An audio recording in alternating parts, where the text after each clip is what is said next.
your Storm Tracker 13 forecast first. Sponsored by Conway Medical Center. Good evening and thank you for joining us. The big weather story is that it was the first day of spring and we're actually going to be keeping these spring-like temperatures around for a while. Thanks to this high pressure, it's actually going to end up sitting right over the Carolinas. But really by midweek, we're going to be dealing with another cold front. More on that to come, but radar and satellite imagery for tonight looking beautiful, clear for tonight. And for your bus stop forecast, going to be chillier than it was yesterday. Mid-40s at the beaches and lower 40s for inland. Well, today is the first day of spring, and that means even more warm weather is on the way, but spring is not always a good time for everyone because it's also pollen season. And Hannah, with the first day of spring, for many of us, especially here along the coast, we're about to start seeing more pollen. So how do pollen levels look in our area right now? Well, actually, the entirety of the state is seeing very extreme pollen levels, but of course, this is not just for South Carolina. As you can see, most of the country is high to extreme in terms of pollen levels. But of course, you're only going to be safe if you're in the upper Midwest there from your allergies. But for South Carolina, most of our pollen does come from elm, juniper, and adler trees. Very high for your tree pollen and moderate for your grass. Back to you. Thanks, Hannah. And for your futurecast, this high pressure is going to be the dominant force for the next couple of days. And as that pulls away on Tuesday, we can see the cloud cover increasing. But this is going to be a very strong high pressure system, so we can expect a gradual warming, clear skies, and also will be a little bit breezier along the coast thanks to a nice sea breeze. But of course, you can see the next weather maker approaching. This is really going to create a mess for the deep south.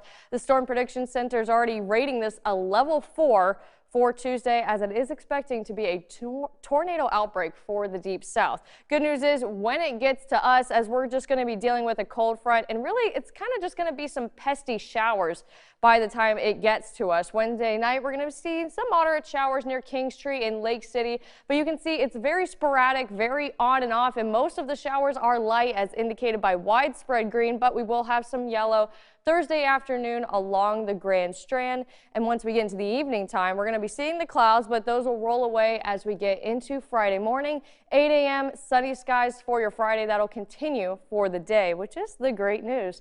Things are looking great just in time for the weekend. As for your rainfall totals, Florence is leading the way, almost 2 inches above where we should be for this time of year, but Myrtle Beach and Lumberton are lagging, and since Florence is so far ahead, that would explain the minor flood stage for the Black Creek and also PD River. We can see that indicated here for parts of Florence and Marion counties. Lows for tonight. Well, we became midnight, so this is technically the lows as in like 24 hours for now. 50 for Myrtle Beach, 47 in Florence, but of course going to be colder tonight, going to drop around 39 in some cases. High temperatures for your Tuesday are going to be 73 in Myrtle Beach, 78 in Florence. And for your 7-day forecast, going to start with Tuesday, but as we know, Monday's looking beautiful. Partly cloudy skies for Tuesday, and of course we're going to be dealing with some widespread showers for your Wednesday and Thursday, but lots of sunshine for the weekend, and we'll just see a slight cool down for Sunday as we're going to deal with another cold front. Oh, okay, so it's not going to last forever, this nice weather. Of course not. No. You know, it never does. No. Today was real nice. Third day of March Madness basketball just wrapped up. Hannah, let's take a look at how our News 13 brackets look, and last time I checked, you're doing a whole lot better than I am. So it looks like I'm sitting right now in second to last place, 62 points. Yeah.